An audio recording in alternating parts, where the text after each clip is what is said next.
Welcome everyone in quant arithmetic learning series, जहां हम arithmetic को बेसिक लेवल से एडवांस लेवल पर टैकल करना सीख रहे हैं। और आज है हमारा रेशियो एंड प्रोपोर्शन का पार्ट 1, जो कि है बिगनिंग। अभी तक के हम लोगों ने क्या किया है भाई, परसेंटेज को पूरा कंप्लीट कर लिया है। तो जिन्होंने भी वो लेक्चर नहीं देखा है तो प्लीज़ पहले उसको लेक्चर को कंप्लीट कीजिए, जिससे कि आपका परसेंटेज का पूरा कॉन्सेप्ट क्लियर हो जाएगा। और हमने साथ में कुछ उसमें प्रैक्टिस क्वेश्चंस भी किए हैं 4 पार्ट में। और अब जो है रेशियो प्रोपोर्शन का पहला पार्ट है, जो कि है बिगनिंग। अब हम चालू करते हैं आज रेशियो प्रोपोर्शन को, जिसमें सबसे पहले दिया गया है रेशियो क्या होता है और प्रोपोर्शन क्या है। रेशियो एंड प्रोपोर्शन, ठीक है। तो सबसे पहले रेशियो समझते हैं कि रेशियो क्या होता है। रेशियो जो होता है क्या होता है कि ऐसे दो क्वांटिटी जो क्या होते हैं, सेम काइंड के होते हैं, है ना, उनको कंपेयर करते हैं हम लोग कि भाई किसके फॉर्म में, डिवाइड के फॉर्म में। जैसे कि मान लेते हैं ए डिवाइड बी है, ठीक है, ए डिवाइड बी है, और वो जो है इसको हम कैसे लिख सकते हैं, ए इज टू बी ना। और ये जो है मान लेते हैं ये 7:8 है, ठीक है। तो ये जो क्या हो गया कि 7:8 मतलब क्या हो गया, ए इज टू बी, मतलब जो ए और बी का रेशियो कितना हो गया, 7:8 का हो गया, ठीक है। तो इसके हमको क्या पता चला कि रेशियो क्या होता है। रेशियो होता है कि दो क्वांटिटी का कंपैरिजन करना, वो क्या होना चाहिए, सेम काइंड का होना चाहिए। जैसे कि यहाँ पर भी अगर एक्स लगाएंगे हम, यहाँ पर x लगाएंगे तो यहाँ पर भी x लगाना पड़ेगा हमको। तो ये क्या हो गया, 7x और 8x हो गया। तो सेम काइंड के दो क्वांटिटी के बीच में कंपैरिजन करते हैं, और इससे पता चलता है कि कौन बड़ा है कौन छोटा है। जैसे कि इसमें कौन सा बड़ा है भाई, इसमें ये वाला बड़ा है। ए वैल्यू, ए का एग्जैक्ट वैल्यू तो नहीं पता चला, लेकिन ए जो है सॉरी ए जो है वो छोटा है, ठीक है। ए का एग्जैक्ट वैल्यू नहीं पता है, ना ही बी का एग्जैक्ट वैल्यू नहीं पता है, लेकिन हमको पता चल गया कि 8 जो है 8x जो है, मतलब जो बी का वैल्यू है वो जो है कुछ भी है, पर वही जो है हमेशा बड़ा होगा, ठीक है। अब यहाँ पर से रेशियो तो समझ आ गया होगा। अब करते हैं हम प्रोपोर्शन के बारे में बात। अब प्रोपोर्शन क्या होता है भाई कि दो रेशियो हैं, जैसे कि ए बी हो गया, है ना, और एक हो गया सी डी हो गया, ठीक है। तो ए इज टू बी हो गया, सी इज टू डी हो गया। इनके बीच में प्रोपोर्शन का सिंबल लगना, ठीक है। इनके बीच में प्रोपोर्शन का सिंबल लगना मतलब क्या होता है कि ए बाय बी जो है वो इक्वल हो जाता है, किसके इक्वल हो जाता है, सी बाय डी के इक्वल हो जाता है, ठीक है। तो अगर कोई भी दो रेशियो जो है वो आपस में इक्वल हो जाते हैं तो उसको हम क्या बोलते हैं, प्रोपोर्शन बोलते हैं, ठीक है। तो प्रोपोर्शन मतलब वो हो गया। तो अब यहाँ पर से मैं पूछना चाहता हूँ कि अगर ए और बी का रेशियो दिया गया है 7:8, है ना, तो हम क्या ए का एग्जैक्ट वैल्यू निकाल सकते हैं, नहीं निकाल सकते। क्या बी का एग्जैक्ट वैल्यू निकाल सकते हैं, नहीं निकाल सकते। अगर हम यहाँ पर से बहुत लोग बोलेंगे जो कि बेसिक जो बिगनर्स हैं एकदम, है ना, उन लोग बोलेंगे कि सर हम दिया तो है वैल्यू कि 7 है और 8 है, तो ये दोनों तो वैल्यू हो गए, पर नहीं, एग्जैक्ट वैल्यू हम नहीं निकाल सकते। हम ये बोल सकते हैं कि ये इसका वैल्यू 7x है और इसका वैल्यू 8x है। क्यों? क्योंकि अगर मैं x का वैल्यू, लेट सपोज x का वैल्यू 1 लिखता हूँ, तो यहाँ पर इसका वैल्यू क्या हो जाएगा भाई, 7 और 8 हो जाएगा।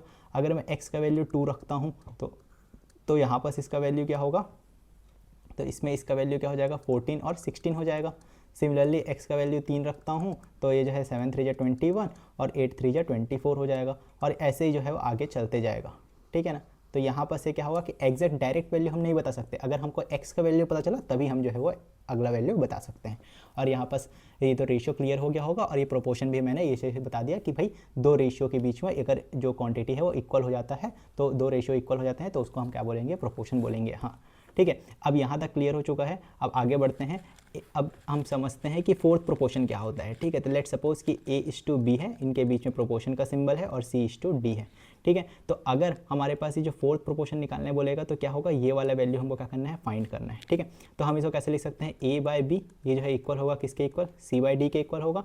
और इससे हमको क्या पता चलेगा भाई कि ये जो अगर डी है और ये ए है, तो इनको हमको कर सकते हैं A D equals to B C. तो यहाँ से हमको क्या पता चल रहा है भाई कि ये जो आउटर मोस्ट वाला वैल्यू है, ये जैसे कि ये ए हो गया, ये वाला हो गया। जैसे कि मैं कलर चेंज कर लेता हूँ एक बार, ये जैसे कि यहाँ पास क्या है, ये ए और ये डी, ये दोनों को मल्टीप्लाई करेंगे और ये जो है किसके इक्वल होगा, बी के और सी के, ठीक है। इन दोनों के मल्टीप्लाई के इक्वल होगा। तो यहाँ तक क्लियर हो गया होगा। तो फोर्थ प्रोपोर्शन निकालने के लिए हमको क्वेश्चन क्या देगा, जैसे कि क्वेश्चन दे देगा कि भाई बताओ 2:3 है एक वैल्यू, है ना, और ये प्रोपोर्शन में है किसके भाई, 8:, किसके मतलब कि डी के, ठीक है। तो यहाँ पास क्या हो जाएगा, 2/3 लिख देंगे इक्वल्स टू 8/d कर देंगे। फिर यहाँ पास लिख सकते हैं हम 2d इक्वल्स टू 24। तो बताओ d का वैल्यू कितना आएगा, 12 आएगा, ठीक है। तो ये एक मेथड हो गया इसको सॉल्व करने का, ठीक है। और दूसरा मेथड और क्या कर सकते हैं हम इसको, ये तो डायरेक्ट यहाँ पर से ये वाला मेथड का यूज़ करके हमने सॉल्व किया।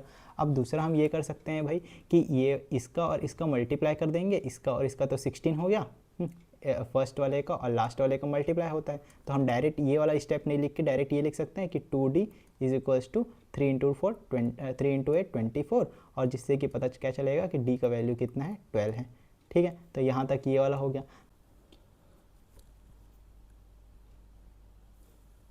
अब आगे बढ़ते हैं थर्ड प्रोपोर्शन में। थर्ड प्रोपोर्शन में क्या होता है, जैसे कि A/B दिया गया है, तो इसमें यहाँ पर जो है थर्ड प्रोपोर्शन अगर निकालने के लिए बोलेगा तो यहाँ पर से क्या निकलता है, जैसे कि A/B हो जाएगा और उसके बाद फिर B/C हो जाएगा, ठीक है ना। तो यहाँ पर इसको मान लेते हैं x हो जाएगा, ठीक है। तो अब ये जो है ना, ये x का वैल्यू निकालना है क्योंकि थर्ड प्रोपोर्शन का वैल्यू निकालना है। अब मान लेते हैं कि a का वैल्यू जो यहाँ पर से जो है वो दिया गया है 1.2, ठीक है। तो ये 1.2 हो जाएगा, a का वैल्यू, इसका वैल्यू 1.2 है मान लेते हैं, और इसका वैल्यू जो है वो 1.8 है मान लेते हैं, ठीक है। तो यहाँ पर हो जाएगा 1.2, फिर ये हो जाएगा 1.8, उसके बाद ये हो जाएगा, ये जो है प्रोपोर्शन का सिंबल लगेगा, उसके बाद फिर 1.8 हो जाएगा और ये हो जाएगा x, ठीक है। अब उसके बाद फिर क्या करना है, तो हमको क्या करना रहता है, इसका और इसका मल्टीप्लाई करना रहता है, फर्स्ट और लास्ट वाले का, और सेकंड और इसका मल्टीप्लाई करना रहता है, तो वो उसके इक्वल होता है। तो हम क्या करेंगे, हम यहाँ पर से कर लेते हैं 1.2x is equals to 1.8 into 1.8, ठीक है। तो अब यहाँ पर से क्या हो जाएगा, ये इसको ऐसे कर सकते हैं, इसको 12/10 लिख लेंगे और इसको लिख सकते हैं 18 इंटू 18 अपॉन 10 इंटू 10, ठीक है। तो यहाँ से 10 और यहाँ से 10 कैंसिल आउट हो जाएगा, और यहाँ पर से 6 2 जा और ये 6 3 जा, फिर ये 2 1 जा और ये 2 9 जा, तो यहाँ पर से कितना हो जाएगा 27/10। तो आंसर कितना हो जाएगा भाई, आंसर हो जाएगा 22.7, ठीक है। तो यहाँ तक ये चीज़ क्लियर हो गया होगा, है ना। अब नेक्स्ट यहाँ पर से चलते हैं किस पर भाई, मीन प्रोपोर्शन पर। मीन प्रोपोर्शन में यहाँ पर से क्या है, हमारे पास डेटा देता है, तो इसमें भी दो रेशियो दे रहेगा, जैसे a और b। लेट सपोज कि a जो है वो 6.25 है और दूसरा वैल्यू जो है वो कितना है 0.16 है, ठीक है। मैं इसलिए पॉइंट में ले रहा हूँ क्योंकि आप लोग को जैसे दिक्कत ना हो कि अगले आगे जो है पॉइंट में आएगा तो कैसे करेंगे करके, तो यहाँ पर से तो नॉर्मल को तो ऐसे ही निकाल लेंगे, ठीक है। फिर 6.25 ये हो गया। तो अब इसमें क्या होता है, इसमें मीन निकालना है ना, तो मीन मतलब कि मिड में, ठीक है। तो यहाँ पर क्या हो जाएगा, एक ऐसा वेरिएबल आएगा, ये हो जाएगा x वेरिएबल जिसको हमको फाइंड करना है, और b जो है वापस इधर चले जाएगा।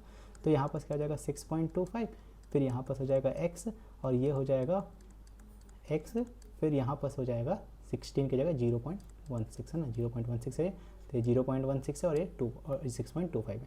तो अब फिर इसका मल्टीप्लाई और 0.26 का मल्टीप्लाई होगा, तो ये हो जाएगा 625 इंटू 16 और यहाँ पर से 2 जीरो लगेगा इधर से, और यहाँ पर का भी 2 जीरो यहाँ पर आ जाएगा। अब इसके बाद ये क्या हो जाएगा x इंटू एक्स, ये वाला और ये वाला का मल्टीप्लाई होता है, तो यहाँ पर हो जाएगा x², ठीक है। अब x² निकालना है, तो ये वाला और ये वाला का रूट होगा, तो यह हो जाएगा 10 इंटू 10, और ऊपर वाले का हो जाएगा 625, किसका होता है भाई स्क्वायर रूट, 625 का स्क्वायर रूट कितना होता है 25, 25 और 14 का कितना होता है 4, है ना। तो यहाँ पर ये हो गया और इसका आंसर कितना हो जाएगा x², ठीक है। तो ये x² हो गया, तो x² का x जो हट जाएगा, यहाँ पर इसको मैं मिटा लेता हूँ, ये यहाँ से x हो जाएगा, ठीक है, क्योंकि मैंने तो क्या है इसका स्क्वायर रूट निकाल दिया ऑलरेडी, ठीक है। अब यहाँ पर से क्या होगा भाई, आगे देखना कि ये जो है 25 है और ये 4 है और ये 10 और 10 है, ठीक है। अब 10 का कितना होता है 100 होता है, और 25 इंटू 4 भी कितना होता है, ये होगा 25 इंटू 4, है ना। तो ये भी हो जाएगा 100, तो 100/100 हो गया, और यहाँ पर क्या आएगा x। बट यहाँ पर देखना, अगर मैं स्क्वायर निकाला हूँ तो यहाँ पर से प्लस और माइनस तो रहेगा ही भाई, यहाँ पर भी प्लस माइनस रहेगा और यहाँ पर भी प्लस माइनस रहेगा। तो आंसर क्या हो जाएगा x = +-1, ठीक है। अब यहाँ पर +-1 क्यों सर, क्योंकि यहाँ पर हमने रूट निकाला, जब स्क्वायर है तो दो वैल्यू आएगा x का, तो एक x का वैल्यू आया +1 और एक जो है -1, ठीक है। आई होप सो कि ये वाला क्लियर हो गया होगा। अब बढ़ते हैं हम नेक्स्ट स्लाइड में। नेक्स्ट स्लाइड में दिया गया है कि ऐसे जो फ्रैक्शंस होते हैं, ये जो जिस प्रकार से जैसे कि फ्रैक्शन वाले फॉर्म में है रेशियो, है ना, तो इसको कैसे सॉल्व किया जाए, ठीक है। तो ये वाला को है आप लोग होमवर्क करेंगे, होमवर्क है ये, है ना, इसका कमेंट में बताएंगे आंसर। और ये जो है ये वाला, अब इसमें क्या करना है भाई, इसमें 2/3 दिया गया है, इसको अपन लिख सकते हैं 1/3 लिख सकते हैं, और इसको कर सकते हैं 3/4।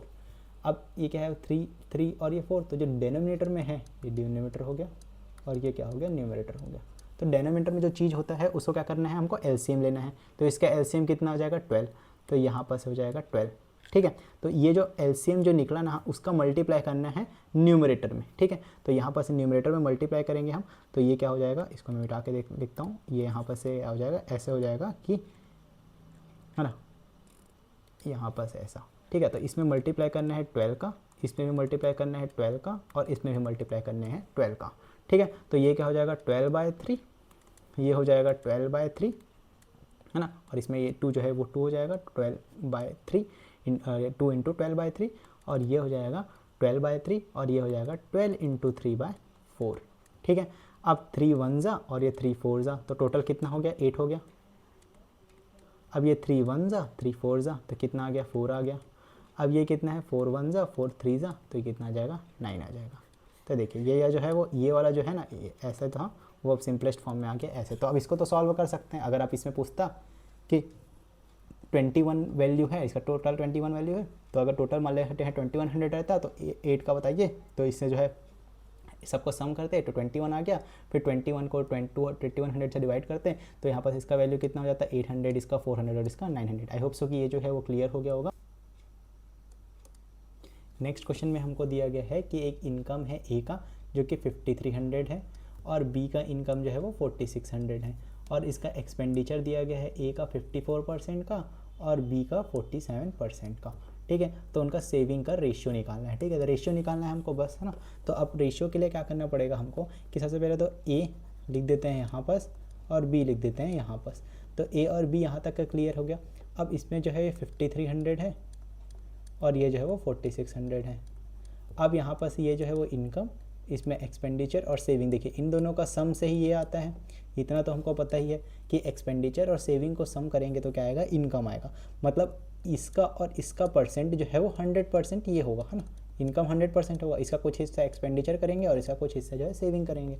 एक्सपेंडिचर हमको दिया गया है 54% का और सेविंग्स, और इसका जो है इसका एक्सपेंडिचर दिया गया 47% का।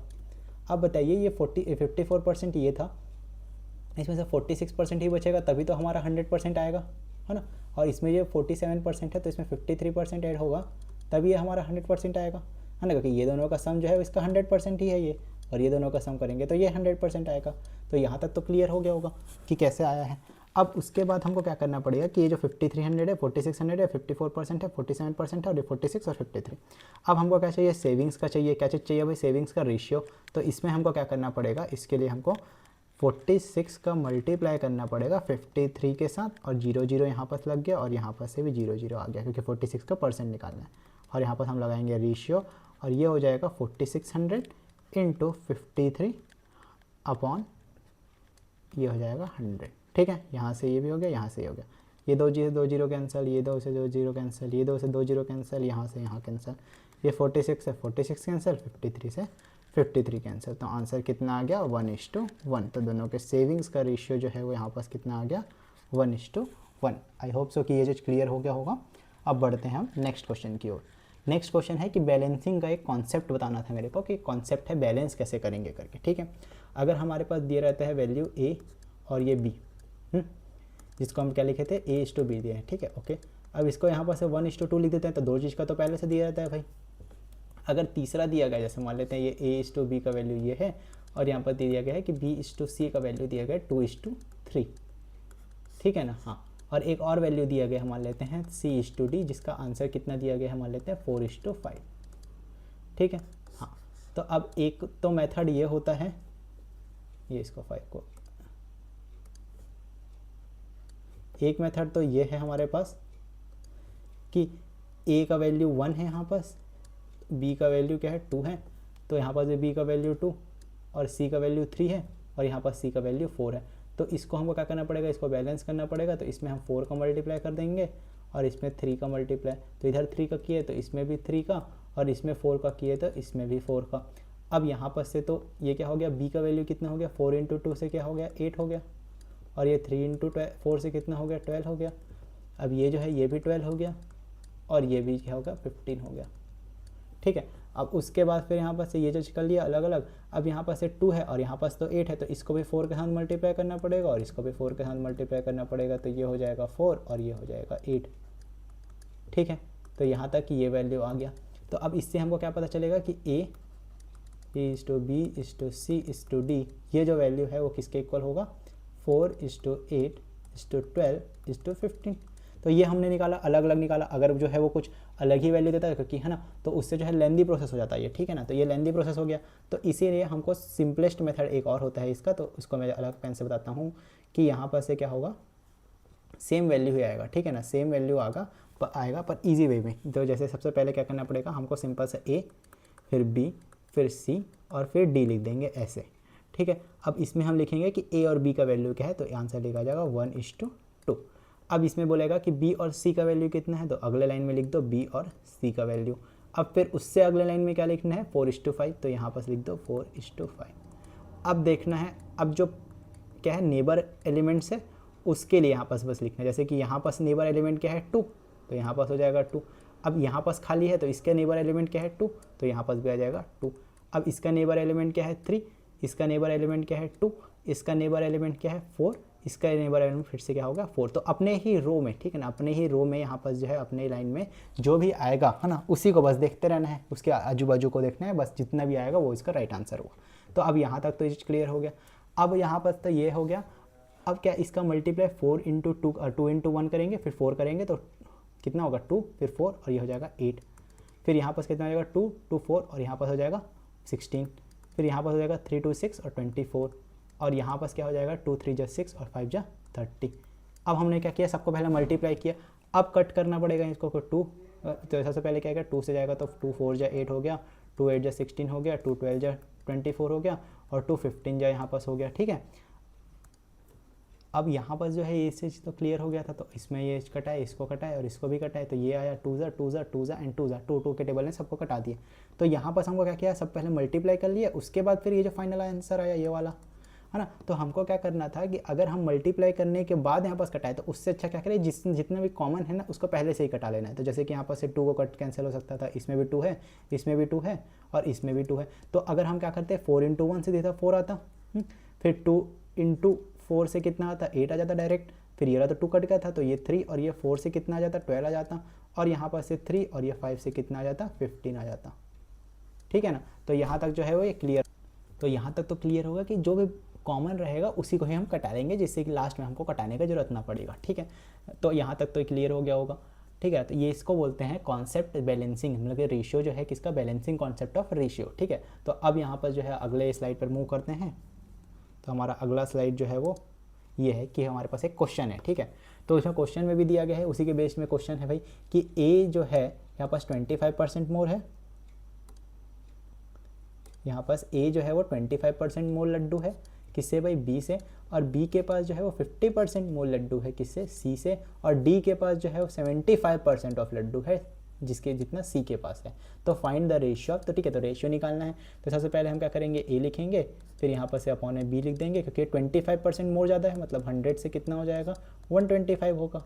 ठीक है, तो अब यहाँ पर क्या करेंगे 25 4 जा और 25 5 जा, तो ये आंसर कितना आ जाएगा 5:4। ठीक है, यहाँ तक हो गया ए और बी का वैल्यू। अब हम क्या करेंगे बी से, तो बी और सी में कितना बोल रहा है 50% मोर बोल रहा है। ठीक है, 50% मोर मतलब कि 150/100 है ना, 100 से 50% मोर मतलब कि कितना होगा 150 हो गया। तो यहाँ पर कितना हो जाएगा 52 जा और ये कितना होगा 53 जा। अब यहाँ पर से आगे बढ़ेंगे तो क्या है सी और डी का रेशियो। अब सी डी में बोला 75% मोर, नहीं 75% मोर नहीं बोला, 75% बस बोला। तो यहाँ पर कितना हो जाएगा 75/100, मतलब ये जो होगा वो क्या होगा 3:4, 25 3 जा 25 4 जा। ठीक है, यहाँ तक क्लियर हो गया। अब क्या करना है भाई हमको, तो यहाँ पर जो है फिर से वही कॉन्सेप्ट लगाएंगे बैलेंसिंग का, तो A:B:C:D, यहाँ तक क्लियर हो गया। अब ए का वैल्यू कितना है 5 है, बी का वैल्यू कितना है 4 है। अब अगला लाइन में यहाँ पास क्या है, बी का वैल्यू कितना है 3 है, सी का वैल्यू कितना है 2 है। अब सी का वैल्यू कितना है 3 है, डी का वैल्यू कितना है 4 है। तो यहाँ पर इसका बाजू में क्या है 2, फिर ये कितना है 3, फिर ये कितना है 4 और यहाँ पर भी कितना हो जाएगा 4 हो जाएगा। अब यहाँ पर बताइए भाई, यहाँ पर 3 है तो 3 यहाँ पर भी आ जाएगा, फिर यहाँ पर 3 है तो यहाँ पर से फिर 3 आ जाएगा। ठीक है, अब कुछ कट रह गया, 5 देखो कॉमन है, किसी में नहीं है, इन लोग में तो नहीं है। 3 कॉमन है, 3 कॉमन है, 3 कॉमन है, 3 इसमें कॉमन नहीं है, 3 इसमें कॉमन है, इसमें कॉमन है, इसमें नहीं है, इसमें 2 नहीं है। ठीक है, तो वहाँ पर से कुछ तो कटेगा नहीं। तो 5 3 या 15 3 या 45, तो ये लिख दो 45। अब उसके बाद फिर क्या कर सकते हैं हम, है ना, उसके बाद हम क्या कर सकते हैं 4 3 या 12, 12 3 या 36 हो जाएगा ये। अब उसका देगा 3 2 या 6 और 24 ये वाला हो जाएगा। अब उसके बाद फिर यहाँ पर क्या जाएगा 4 4 या 16 और 16 2 या 32, यहाँ पर हो जाएगा 32। ठीक है, तो यहाँ पर हो जाएगा 32। ठीक है, यहाँ तक क्लियर है। हमने सही किया ना, एक बार चेक कर लेते हैं। 5:4:4:4 हो जाएगा, 5:4 था, है ना, फिर 3:2 था, फिर यहाँ पर से कितना 3:4 हो गया था, तो 3 यहाँ पर आया, 3 यहाँ पर आया, 3 यहाँ पर से, 2 यहाँ पर से, 4 यहाँ पर से, ठीक है। तो 5 3 15 और ये 45 हो गया, फिर 4 3 12 36 हो गया, 4 2 8 और 20 क्लियर हो गया होगा। अब बढ़ते हैं नेक्स्ट क्वेश्चन की ओर। तो हमारा नेक्स्ट क्वेश्चन जो है कुछ इस प्रकार से है कि एक कॉन्सेप्ट के ऊपर है क्वेश्चन। तो इसमें क्या दिया गया है, 3:4 दिया गया है ए और बी का रेशियो। 6 साल के बाद क्या दिया गया है भाई, 5:6 दिया गया है। तो बताइए sum of percentage of A and B क्या होगा। तो इसमें सबसे पहले हम क्या करेंगे, इसका मैं पहले बेसिक मेथड बता देता हूँ। तो बेसिक मेथड में क्या करते हैं, 3x करते हैं, फिर यहाँ पर से 4x करते हैं, इसमें +6 इक्वल्स टू 5:6 हो जाता है, ठीक है। अब यहाँ तक की तो ये चीज़ क्लियर हो जाता है भाई। तो अब उसमें क्या करना पड़ता है, इसमें 18x करते हैं, फिर यहाँ पर हो जाएगा 36 इज इक्वल्स टू 20x + 30।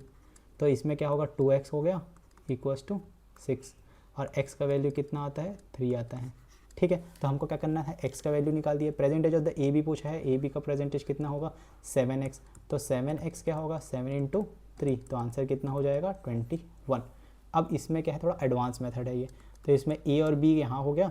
अब इसको क्या करना पड़ता है, इसमें 3 और 4 है, 3 और 4 हो गया, इसमें क्या बोला गया 5 और 6 हो गया, कितने साल बाद, 6 साल के बाद। तो यहाँ पर 6 साल और यहाँ पर 6 साल।